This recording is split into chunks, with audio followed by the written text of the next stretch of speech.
sensei, so maybe we get a couple stories out of it. Ah, old stories again. Ah, that's just if your memory still works. You know. Okay, it came up the other day. One of my students asked me how I got involved or something, and it seems to me when I was a young boy in high school, I thought the Orient had something to offer in terms of awareness that I wasn't getting from the Catholic Church or whoever. And so I had a little interest to try to get their sense of things. So when judo was offered in my high school, I jumped for it because I wanted that Oriental connection to try to pick up their belief systems, their training patterns, and that's as close as I could get to it then. So, so there. Did that come across? That's great. How did it move from judo on to the other arts, or especially Aikido? And I'm also curious about yoga. I really was surprised when I initially, many years ago, but when I first heard that you had studied yoga, it seemed really. Yeah. Well, again, as I started to quest about more different dimensional or more inner work, then I picked up a book on yoga, and looking at the pictures, I was doing the postures, and right away, almost immediately, I could feel energies moving through my body. And that was a new thing. No one was talking about energies. But this thing was happening. So that piqued my interest. And then I knew to try to hook in with somebody who had studied as opposed to a book. And so I started to study with a fellow who was very good, not just yoga, but very good with the meditation.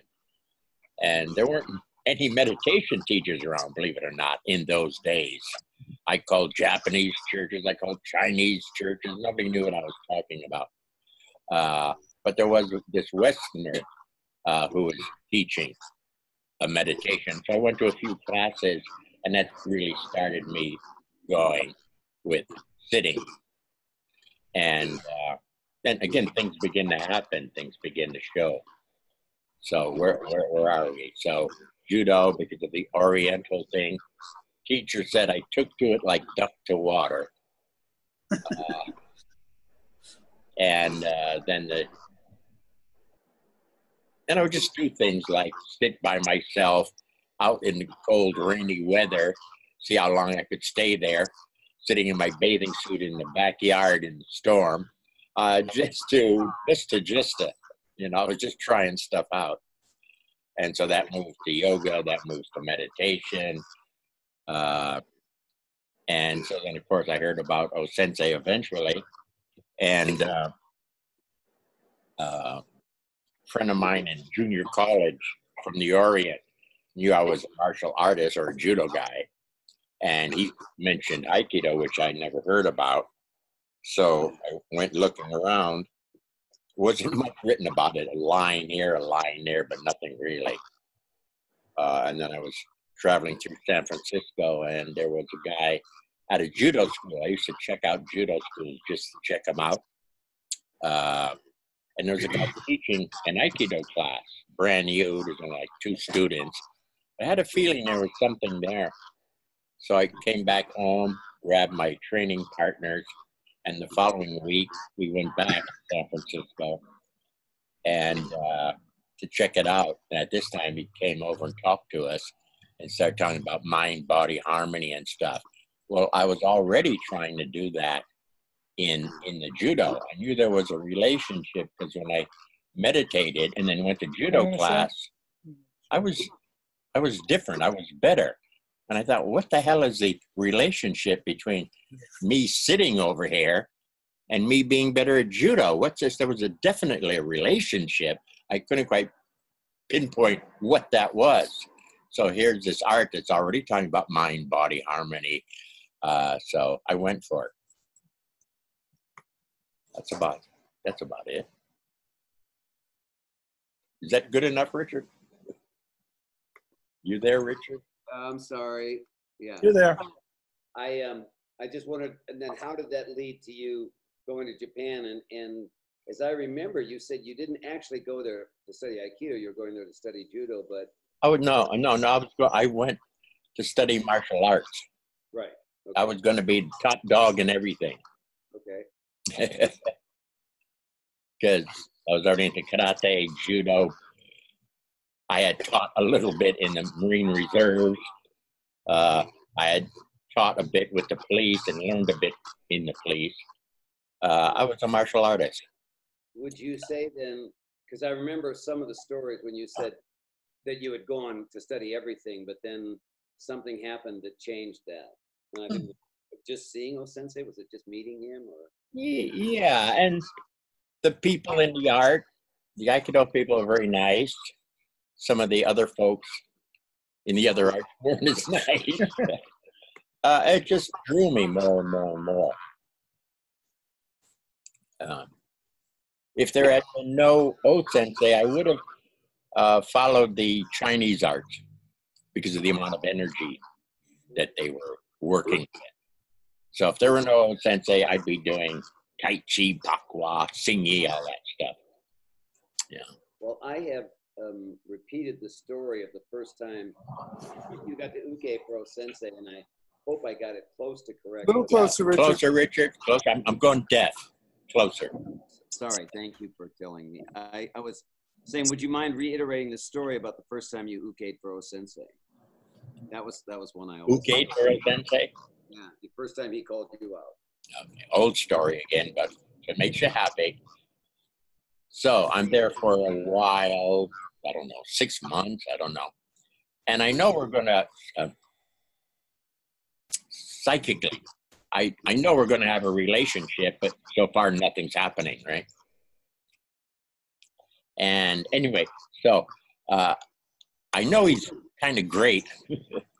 And I see him throw people around, and it was like sort of unbelievable, but you know it's true. But there's that question. And so he comes out one morning, and we're all kneeling around the mat. And he looks at me, and he sticks his arm at me, and he said, "Come grab my arm. Come and get me." I'm up like a shot. I'm in very good shape. I got a lot of muscle at the time. I can move. And I move in on him. He's right there in front of me, and I move in on that arm. And suddenly, I don't know where I'm at. I'm in a different realm. I'm not in the dojo anymore. I'm in a different realm. And I'm going through this space. And it kind of felt rubbery, because as I enter this space, it kind of felt like it was compressing me, like rubber. And then suddenly I'm being kicked out of this space. And I hit the mat, and everybody starts laughing because my mouth is open. I'm like, what was that? And then I noticed he was standing to my right, and I felt a little tingle on my forehead. I think he touched me with one finger. I saw him do that to some other people, just touch them, touch them. And I felt a little tingle, so I think he touched me, but I'm not sure. And my feeling at the time was, what the hell was that? And it was different than anything else. With other people, it would be like, oh, that guy's fast. He threw me. He's fast. Oh, that guy's strong. He got me. Oh, that guy tricked me. This was, what the hell was that? It was a whole different world. Yeah, so that was my first go at O-sensei. And I knew, by the way, he moved to my right. And I knew when he was standing in front of me, if next time I came up at him, I moved to the right, that he would have been to the left. I don't know how I knew that, but I knew that. Anyway, it was an interesting experience. Had you already moved into Aikido by then, or were you still doing the other arts? Aikido full time? Yeah, I might have. I was probably still doing the other art a bit. Aikido just fascinated me more and more. I don't remember exactly what day I stopped the other art. Well, I'd stay with, I mean, and anyone else, please feel free. I'm just kind of filling in here a little bit, but I'd stay with what it was that you saw, what it was that you thought was going on that wasn't happening anyway. He was, please. Yeah, he was, I would say he was coming from someplace.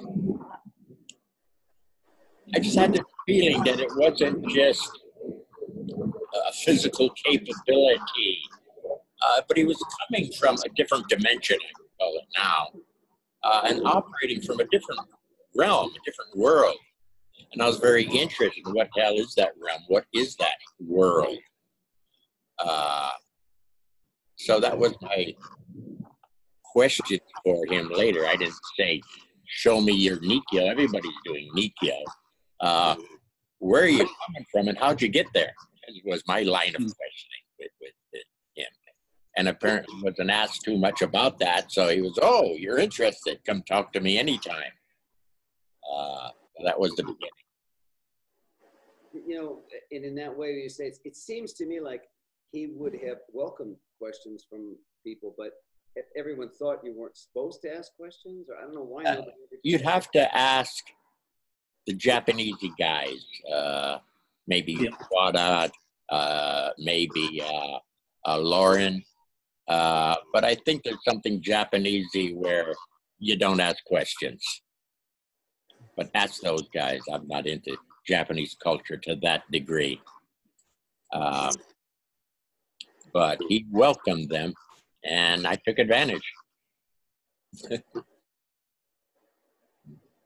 I think a lot of people are also afraid of him.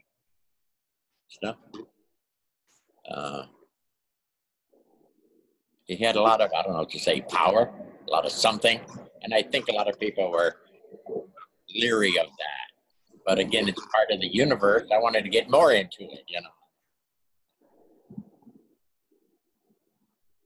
So how did you get on talking to Sensei, given that you didn't really speak Japanese when you first arrived? And he spoke fairly arcane Japanese, I understand. I'm sorry, did you catch it? Could you say again? I almost got it.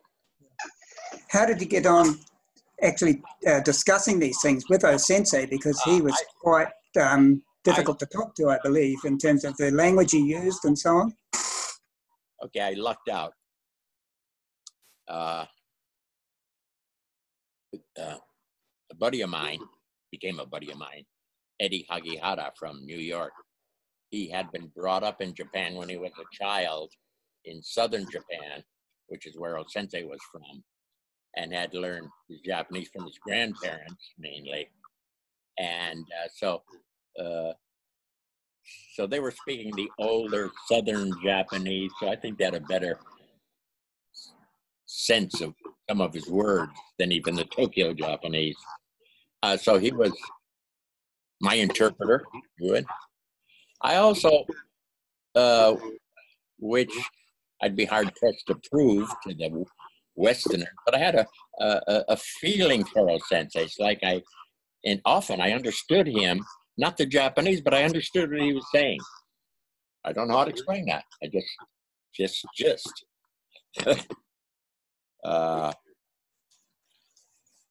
And then after Eddie left, a couple of days after he left, another Nisei guy comes in who also could understand his more southern Japanese, old man Japanese language. And he was there. That was Henry Kono. And he was there and was another interpreter. Plus some of the Japanese who wanted to practice their English. A couple of guys were interested in Sensei's philosophy, and now and then they'd be around.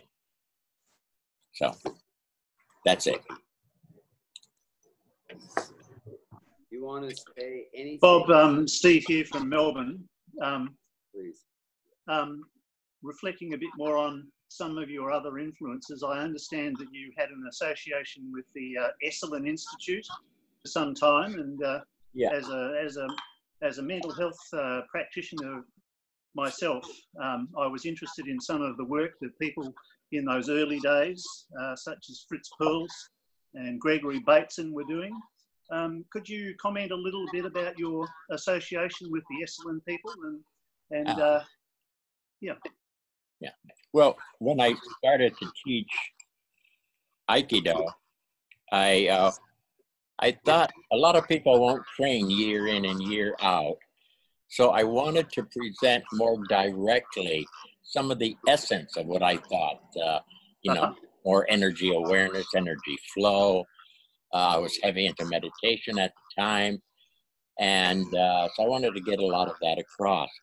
So I would teach classes just on things like that. And so Esalen heard about it. Let's see.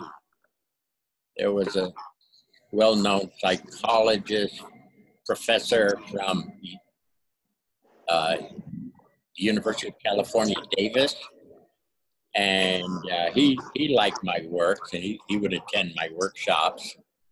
And he mentioned to some of the hierarchy of Esalen about my work, and they invited me in. I did some a private group in San Francisco, and there was an Esalen office group there, and I did private lessons with them. They liked the work, and they mentioned me to Esalen, and Esalen invited me down, and they liked my work. So I was there for, I don't know, over 10 years doing work monthly. It was good times then, because a lot of things were going on. You mentioned some of the names. There were, I won't remember the names, but there were some good names there. Ida Rolf was there, Rolfing. Diana, you were hanging out when I was going there. You came with me sometimes. What were some of the names? That's where you guys met, right? Yeah, Diana? Yes, that is where we met. Give me some names of top names who were there besides me. Alan Watts. Alan Watts was there? Yeah. But you were the star. Thank you. I was the star. I drew pretty big then, yeah. Give me more names, Diane. Come on, there's a lot of psychologists. The therapy, What you used to call the fish man, Stan Groff. Oh yeah, the fish man. Come on, he used to talk to play with the not the steels. He played with some fish. What the hell? Oh, dolphins maybe. Right, the dolphin guy. Yeah, the fish man. What's his name? I used to call him the fish man. Stan Groff is not the guy. Stan. Stan. One more time, Richard. Stan Groff, is that correct? Yeah, no, but Stan wasn't the fish man. Stan Groff was into drugs and psychology. Okay. But he was there. Okay. Anyway, all right. Was it Maslow there? Diane, was it Maslow hanging around, or had he finished? You're no help, Diane. Get off the line. I'm just busy trying to think of who you're thinking of.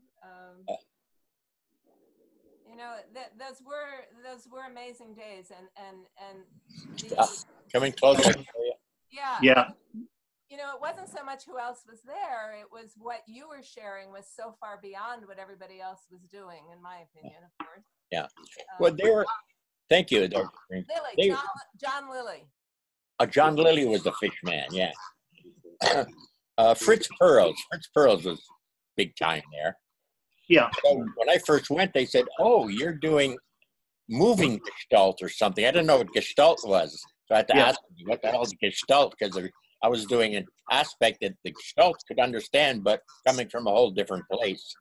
Yeah. Anyway, a lot of big names, good times there. Yeah. Oh, thank you for that. Now, am I too loud? I just turned my volume up. That's much better, Richard. All right, good. Thank you. And so we did a variety of work there. Diane will remember.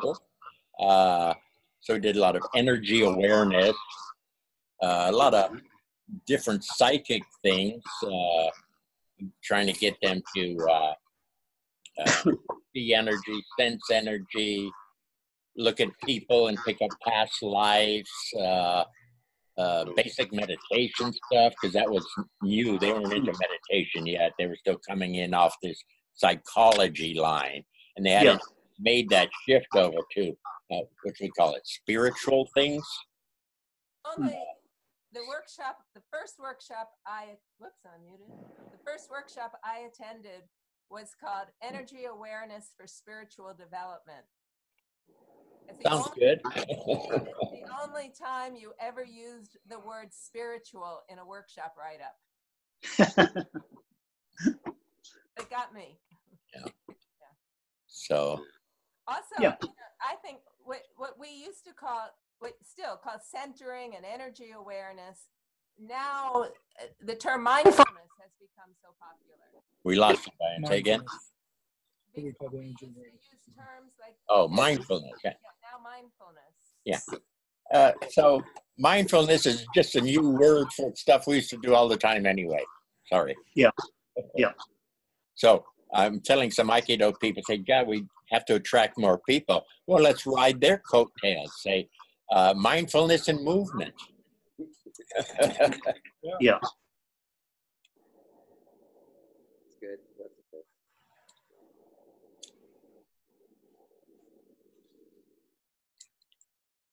Well, that was where I came into the thing. Bob had been teaching down at Esalen, and they opened up this class in the city at the Unitarian Church. We didn't have mats. We didn't have a picture of O-Sensei. Really? We didn't have mats? We didn't have, we didn't have, you know, we just came in and hung out and did some Aikido. And it didn't have any of the Japanophile stuff going on that later people got into. So to me, that was very additive. It had nothing to do with being in harmony with the universe. It had nothing to do with knowing Japanese words or copying Japanese custom. And mind you, I went to every teacher we came through. Closer, Richard, closer. I missed it, Bob. Who's up?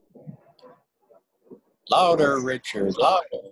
Oh, really? I thought I had fixed that. Plane is going over. Oh, okay. At any rate, anybody else want to know anything in particular or got anything you want to talk about? Oh, there I go. My mic turned itself down. I don't know why it's doing that. Anyway. It knows you well.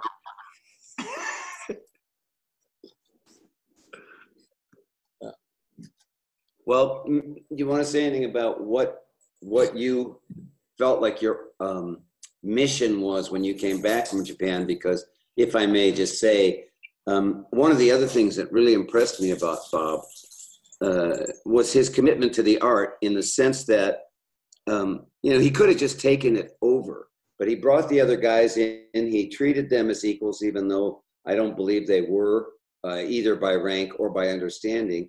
But he brought him in, and he did another thing that I thought was really interesting. He didn't, they didn't charge huge dan fees additional to the Japanese fees. They didn't put that stuff on. And so Bob said, you know, look, if we build up a big body of money, then we're going to fight over it. So let's just get what we need and keep it simple. He never tried to take over. He did the most beautiful thing of gathering a community that I've ever seen, in a way. And really, even though, you know, it frustrated me because I was so much more drawn to what Bob was doing than any of the other guys, and I studied with everyone. It was just curious to me the way it went, and my concern, and when I heard the channeling of O-Sensei's concern, that, and Bob said it, I think, best when he said, Aikido is not a jitsu, but I think that's the way so many people practice it. And so that's why I'm, you know, doing everything I can in the time that we have to just help Bob transmit what he brought us, because to me it was so special. And like I said, I didn't run a narrow path. I trained many arts, and I trained with virtually every Aikido teacher that came through the area. Was there a question in there? So anyhow, I was asking you what you felt your mission was in when I watched that, it seemed so unique to me compared to everyone else's style. Yeah. I don't know. When I first really started studying stuff, I was doing it for my development. I never, in a certain way, trained to be a teacher, not really. But as I became better at what I was doing, people would ask me, you know, hey, would you teach me to meditate? And I say, I'm not a teacher, you know, something I do with me. But then this began to happen more and more and more. So I finally had to take that job on or accept that responsibility.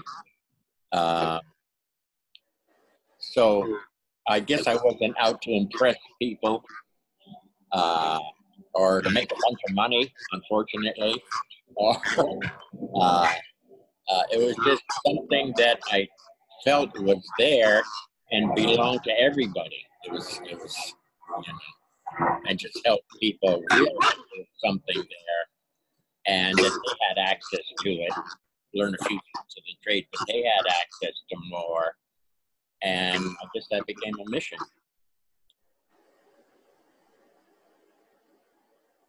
Okay. Thank you.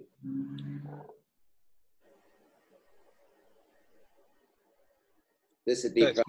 It's Mike talking. Just in that last session, Bob, sorry, there was a lot of extraneous sound coming through to me as well as Bob's voice. I could hear Bob's voice well enough, but there was a lot of other odd sound coming through. I don't know whether anyone else experienced the same thing. Nope. No, it was okay with me, Mike, in Melbourne. Okay. Yep. Bob, I've got a question. It's Chris Thorson up in the Northwest. I just recently got a request to do a session on Aikido and death and dying. There's a big retirement community here on this island. So everybody's looking at death. So I'm just wondering what your sense has been about Aikido and dying and even preparation for death. I think it's coming too close.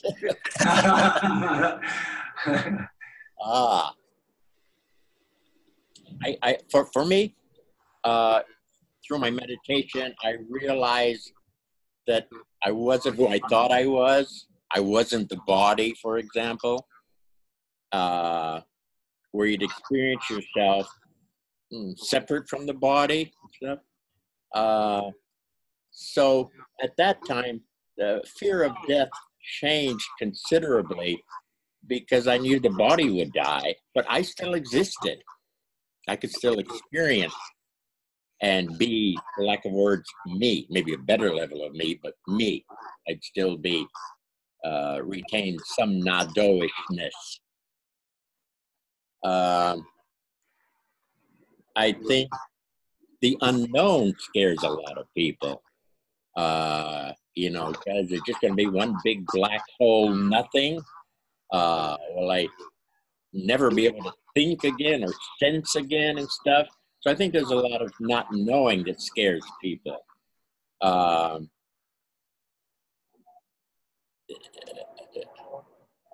So all these stories you read about somebody dying for a while and seeing light at the end of the tunnel, and even starting to see some friends and relatives waiting there saying, hey, welcome.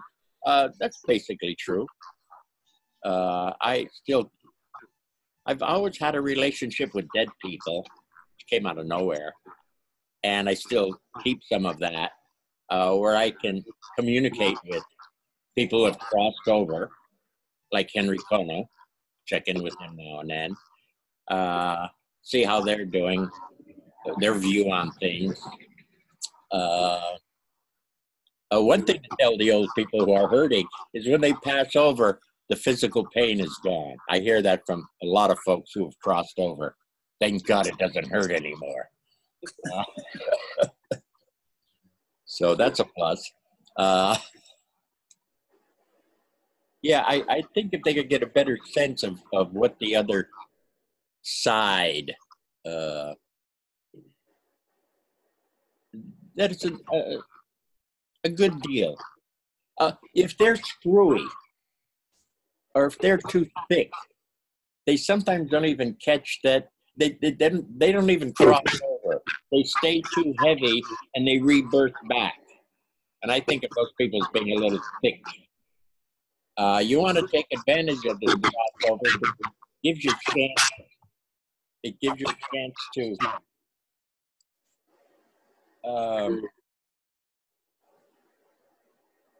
go over some of your past, make some corrections, and then later, if you want to rebirth, you have a better sense of things. So I think people who don't experience that and want to come back too fast are dumb. So I would take advantage of the crossover and develop. I tracked Nicky Scoggins. Those of you know Nicky's an Aikido guy, and he passed. And he was always into acting. And he still wants to come back and be a great actor. But what he's doing there, I haven't checked in lately, but quite a period, he was developing himself, and he was getting finer and brighter and finer and brighter, and just getting a better sense of stuff. So when he comes back, he's going to come back with much more of this inner sense to help him be a better actor than he ever had. That's good work. So he's getting ready, he's practicing to come back and do his mission, which is be a great actor. So to take advantage of the other side, it's a nice resting time for some people. It's a growing time for anybody who wants to be there and be open to how it works. So I don't know how to get this across to the old people on your island, but there's a lot of books that have been written about what goes on the other side. So I don't know if that would help for them to read these books.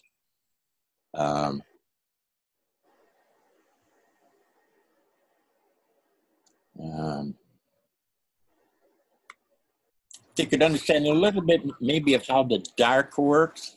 There might be for some people, a lot of darkness, but if they don't freak out, the darkness is just an easy downtime, let's call it. And you go through that, and there's always some new light. So it's a way of traveling. A lot of people around the dark, they get freaky. So if they could understand the dark is not their enemy, it's not a bad guy. It's in the universe, it's there, and you want to use it. You want to be okay with it. It helps them hit the other side better.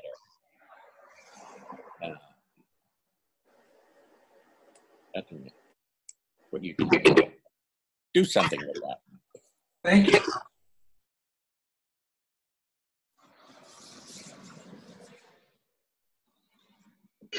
And since they spent 50 of our years on that side, just trying to get those beings to keep developing and moving along.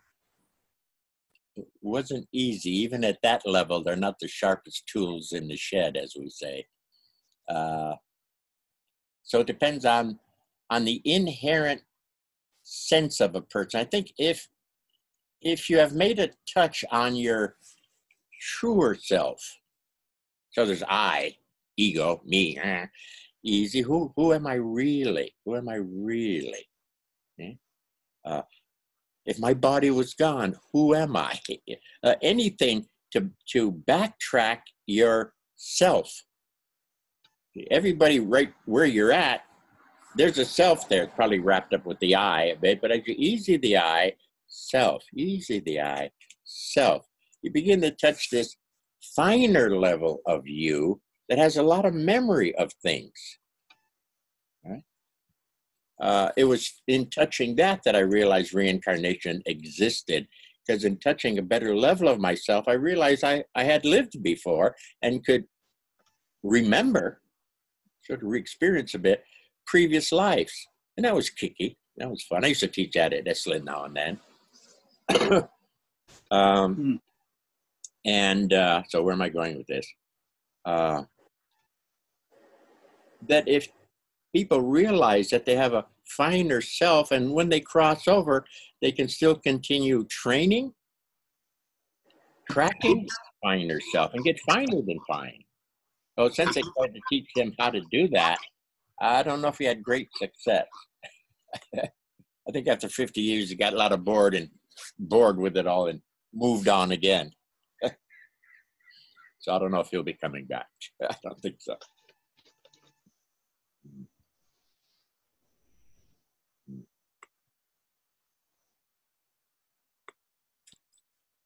The direction I'd like to suggest, hang on, bring this up again, see if I can hold it here. Bob, I don't know if this is even a reasonable question or a fair question, but you know, what I wonder is what your wishes are in terms of what you leave, what I say we do with what you left. I always told Bob I probably would have been his heir, except that he'll live longer than I do. So for those of us who are still going to be here, what would you like to see? Yeah, I'm a little bit of the mind that they're going to do what they're going to do. And to leave with a bunch of expectations and stuff, I don't think I want to do that. I hope you catch on further to who you really are and how the universe works. That'd be nice. But I'm not going to go crazy over it. Or what I say is, I'll be back. Meaning, this is a long, drawn-out journey for mankind. So I don't want to have great expectations. Do with it what you can. Do the best you can. Sorry. No, that was helpful. Was it? Okay. Sounds a little maybe uncaring or something, but. I think, let me check my volume here so you can hear my dogs better. I think that those words were really helpful in terms of each of us becoming who we were more, or understanding ourselves more and understanding the universe more. That's good. I appreciate that. Okay. Now, Richard. Yes. Shoot your dog. I'll shoot myself first, but you know how that is.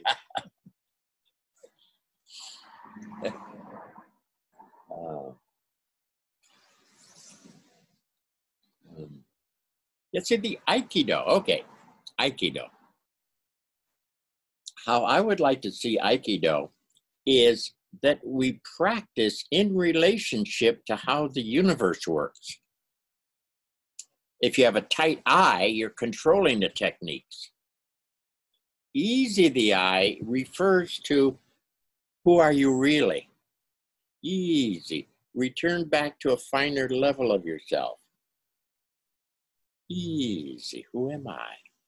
And as that eye gets a little clearer, certain things become a little more obvious. Like, oh, there is balance, for example. Or there is maybe a sense of harmony. Okay? So that if we...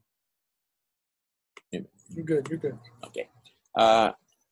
So if we were to practice with a sense of ease of the eye, so basic harmony can begin to show, left and right. See, Aikido, we do left side, and then we do right side, or vice versa. We allow both sides.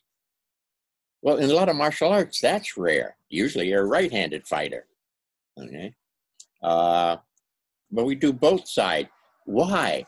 To facilitate the balance, so the eye can, through the balance, become a better eye. See, we do a lot of balance, but I don't think we do enough. My fault too, not stressing it enough in class. Of okay, now who are you? We have much better balance now. Who are you at this level? Okay, and then we continue. The balance levels get better left and right. Okay, back to now at that level of balance. who are you? What's your sense of yourself? Okay. Then we continue. We go a little bit bigger. Okay, now it's all receptive and it's all positive. Okay, and that's not me. I do positive. It's I easy and let receptive and let positive. Okay. Why? Because again, those are two forces. And if we let two forces, this sense of the self can get better. Yeah? And it's like that, and more and more and more and more. So Sensei talks a lot about two, talks about parents. In our advertisement for the CYO, I think he said something about, I forgot what they wrote, but you know, you're the child of these parents. And so parents in this case is just a big sense of left and right, or a big sense of receptive positive, or a big sense of he, she, he. Okay? And anytime you get balance, you can get a better sense of yourself, better sense of yourself, better sense of the harmony. Okay, so I'd like to, would like to see the Aikido continue a little stronger in those lines, as opposed to, I got to get better at getting you. Hell, go do any other martial art. They do that. What makes us different? So if we're doing Aikido like other martial arts are doing there, we're not doing Aikido. We're just doing another thing. So should have a little different flavor. Don't know if that came across well. Well, if I may, I don't want to stop anyone else if they have a question or anything, but I would just say, great. So what is it that is unique about Aikido? What is the essence of what we should be noticing, paying attention to, besides twisting wrists? That in there should be a personal development or a personal awareness of who you really are. Easy the eye. What's a finer sense? What's your sense of things? It's Mike. Mike. And also, does that expand to include a better understanding of your partner or your uke? Yeah, let's see where to go with that. That would be, of course, but let's see if there's any particulars. Yeah, they're coming in with energy. Okay. And because you're more squared away in the realm, the world, situation you're in, that balance, that squared awayness should begin to happen more naturally. Well, since they tried to simplify it at one time, he said, when they step in, you step back. If they step back, you step in. Well, that wasn't an I do this. That was, this is how the law worked. If that's going back, this moves in. If this moves in, this goes back. So of course that is going to include uke. So it's just a little bit bigger picture. So I do my first personal left, right, balance, whatever. And then as it broadens out a bit, then of course the world I'm in is part of this. And the harmony is in that world also. That includes uke. Yeah. In today's class, and I may stress when I go to New Zealand a bit, is this a little more emphasis on how to be a proper uke. To get people more familiar with the positive receptives of the system. So I'm positive, and now it's changing, and you're starting to take it over. I should fully be receptive. Okay, I think there's a bit of a disharmony in some way people train. I come in positive, it shifts. Okay, they're getting my arm, and they go, No, I don't want to hear what you have to say. I'm going to block you out. But it's time to be receptive. And it's time to be positive. It's time to be receptive. I want to get that understanding of Uke's role, R-O-L-E, a little bit clearer. I think we should take advantage of the law of balance more in our training. And from what I see, there's a lot of bizarre shit going on with Ukes. They don't know how to Uke. They have strange ideas about Ukeing. Like, no, you got to force me. But we should also be there to feel that, to be part of that harmony of positive, receptive, positive. So anyway, I'll do some, quite likely I'll do some work on that because it's been coming up a lot lately. Well, I for one, Bob, would appreciate that, being able to experience that process a little more when we're all in New Zealand with you. So, yeah. We're going to head towards wrapping it up, but certainly want to encourage anyone if they want to ask or say anything as we move towards closure. I was going to ask again, Bob. We're defined as a martial art, and that's fine. But for the people out there outside of Aikido, martial art means fighting. That's what it means, because all the other martial arts, to varying degrees, are basically looking at fighting. And, well, my thought is that we're not a fighting art. Are we fighters? Because you used that term earlier in the conversation. I was just curious, and I just wondered how you thought about it. Seems like you can be. If it's time to fight, you're going to be fully there as a fighter. Right. A lot of people learn fighting things, but they don't have the guts for it. They're not fully there. So a lot of stuff they learn is not very effective. Fully there is part of it. A friend of mine did way back when, radio interview. He was an Aikido. And so the calls were coming in. And there were a lot of calls from people who didn't know martial arts, but in a confrontation on the street, they kept their cool and it worked out. Somebody else called who had studied martial arts and he screwed up. It didn't work out for him. So people were catching that there's a certain way of being where you may not need to throw punches. So there's that aspect of it too. Did I? Yeah, no, that was good. That was good. And here's one I use. I sometimes get invited to go to a jiu-jitsu convention or something. And sometimes I get a chance to say that we're a bit different what we're studying. We're dealing with energies that create anger and lash out and stuff.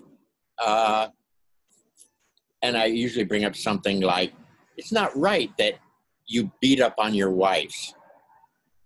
They're martial artists, but they get pissed. They hit their wives. And when I mention that, the ladies in the audience go, yeah. And I see a couple guys go, oh, shit, do that.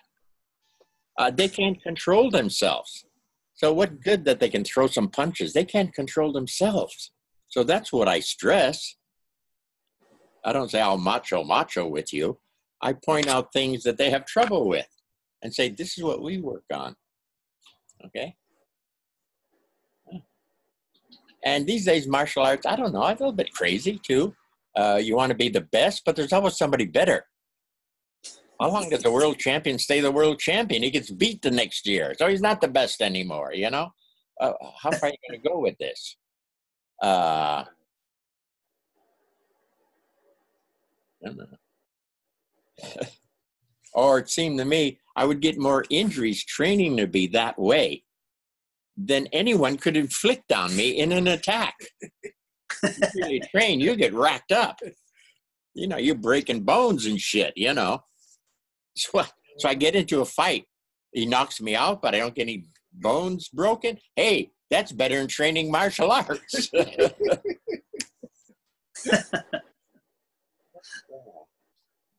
So I don't compete with them. We do something different. I explain what we're doing. And if they want to use Aikido and include it in their martial arts repertoire, I say, well, that's cool. We'll teach you to be more centered. We'll teach you to be more aware. We'll teach you to harmonize a bit better, so you'll be a better fighter. So take what we have to offer.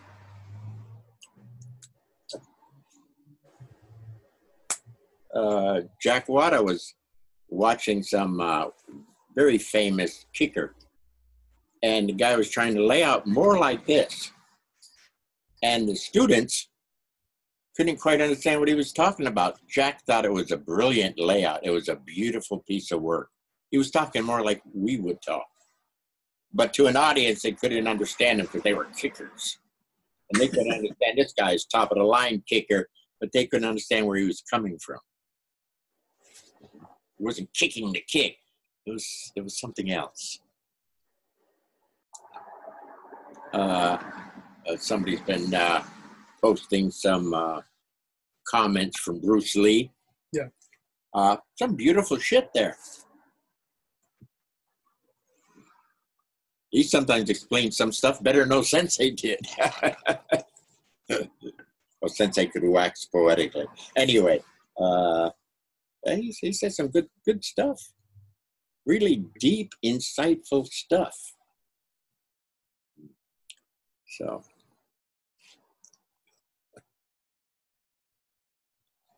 whatever.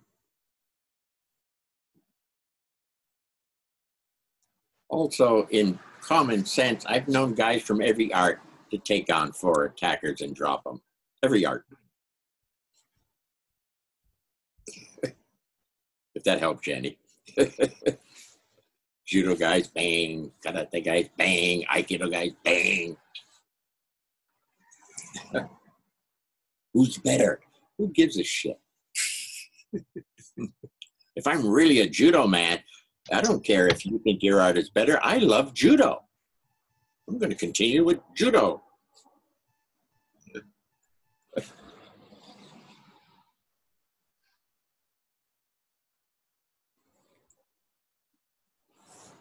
But it seems then, sorry, to me that in trying to sell the art to get new students, new members to spread the word, we've got to package it differently in terms of what we're advertising and marketing.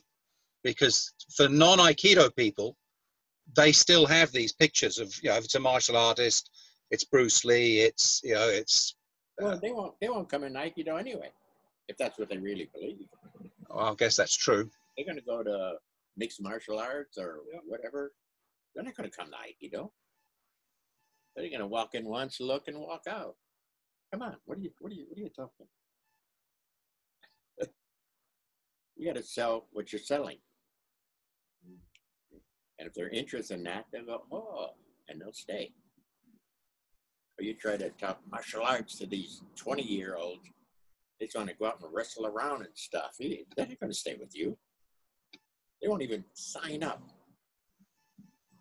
They won't even watch a full class. Don't you know that?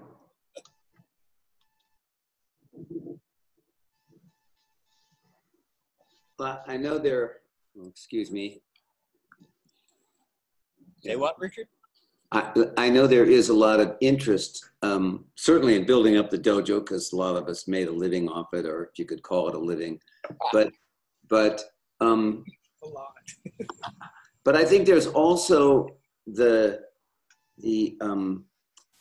I don't know what I want to call it, wish, or something that somehow we could unlock the magic of what when he said it's medicine for a sick world.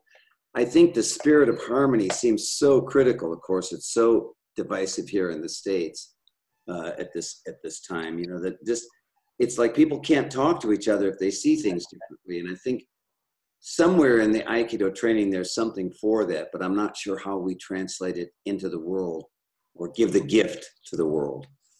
Okay. Okay. One thing right now doesn't seem, I'm not speaking for the whole world, but from what I see around, it's not a high time for Aikido. There was a time, Richard, you remember Turk Street. Diane remembers Mountain View, where we'd have 3, 4, 5 people watching a class, and a couple of them would sign up. And this happened week after week after week. I haven't seen 5 people watch a class since forever. And to get one person to sign up is exciting these days. Holy shit, I had a sign up last week. Oh, it's not a high time for Aikido. What to do about it? I don't know. Back to ride the here-ness. What's here-ness? Mindfulness. Oh, we're mindfulness on the move. Pick up the mindfulness, people. It's not a high time for Aikido right now, for whatever reason. Well, we're about 75 minutes in, and there's no reason we have to quit or continue, but I'm thinking if you're all ready, let's go ahead and wrap it up, unless there's any last thoughts or comments, please. Danny here. Can you hear me? Danny. A little bit louder, Danny. Danny, we can hear you. Yeah, well, the thing about growing the dojo and that, I first and foremost, for me, it's accepting how things are here and now, and being grateful for the people that do come in the dojo and continue to train. And like everyone else, I'd love to see the dojo build up, but I have a sense of what Shihan's saying. It's not the time. You don't hang your washing out when it's pissing with rain, kind of thing, you know. The timing's not right. And like you guys, I can remember lots of people coming in the dojo and checking it out, joining up. Some would, some wouldn't. And it's just not so easy right now. And I think we need to, you know, if we can find the right language that touches people, then we'll get them in the dojo. It's getting that message to them is the key, I think. Yeah, and to do the best you can in what you're teaching, improve your teaching capability, learn shortcuts so they can learn better, and do that when there's 2 students, which is a bitch. But yeah, do that. See, I always remember the story about O-sensei. There's an early morning class, and O-sensei would go, and there'd be 1 kid. And O-sensei, better man than I, Gunga-den, would stay and train with that 1 kid. Can you imagine this master training with an 8-year-old, one-on-one? Holy shit, what was he doing? Because I'm hard-pressed to do that. I dragged the kid to the coffee shop with me. So when I walk into a dojo and there's 2 people, I go, okay, here we go. Now I've got to realize I'm training me with these people. Yeah. And hang in there. It's not easy.